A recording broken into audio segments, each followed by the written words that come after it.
Right, here we have a 1942 Austin 10 utility.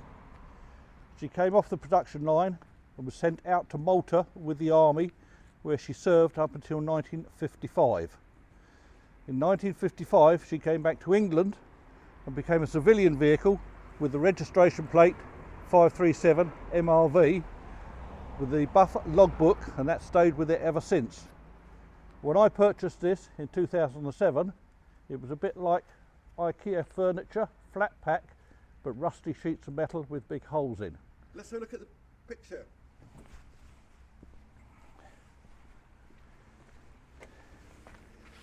Here we have a record of what the parts were like being collected by long wheelbase transit. We've got the chassis, we've got doors, we've got seats, we've got bonnets.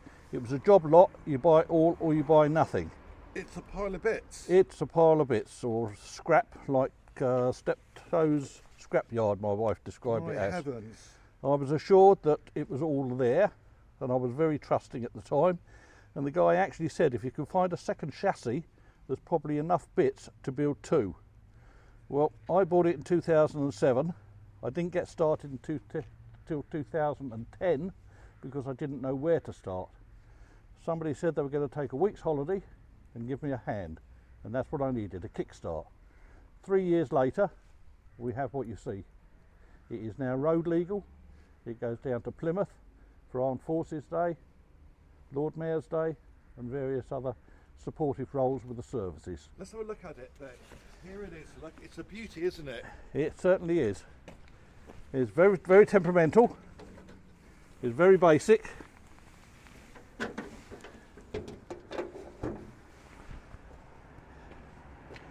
It's a 4-valve side valve engine, unleaded petrol, no problems there. Internally we have what they call suicide doors because they open from the front. That's something people won't understand these days. The door opens the other way around. Well, there are a lot of technology now. A lot of the cars are going back that way, but now back then in the 1940s it had two catches. So if you were sitting inside and your hand accidentally caught the handle, it would go out onto the second catch. If you did it again, it was goodbye, sweetheart. And that's you were out on the road. A suicide door. Doors. Internally, we have little canvas fold-down seats and a floor area that can fold forward, very much like your cars of today, where you can extend the back compartment. It's so simple compared to what we have today, isn't it? We have no air conditioning radios. The air conditioning on this is opening a window. The window slowly opens, look.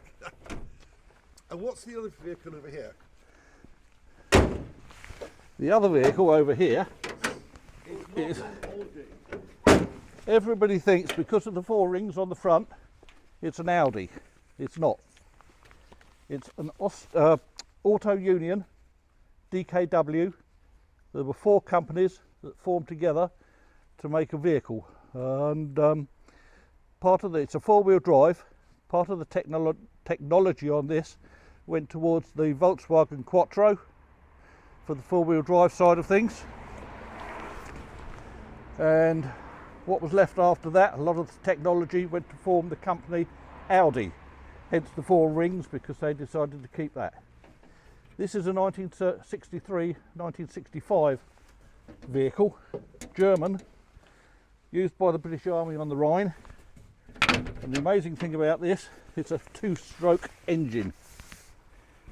You'll see she's got 2 batteries, 212, so it's 24 volts, a massive great big generator, because these vehicles had an awful lot of radio equipment, transmitters and receivers in them.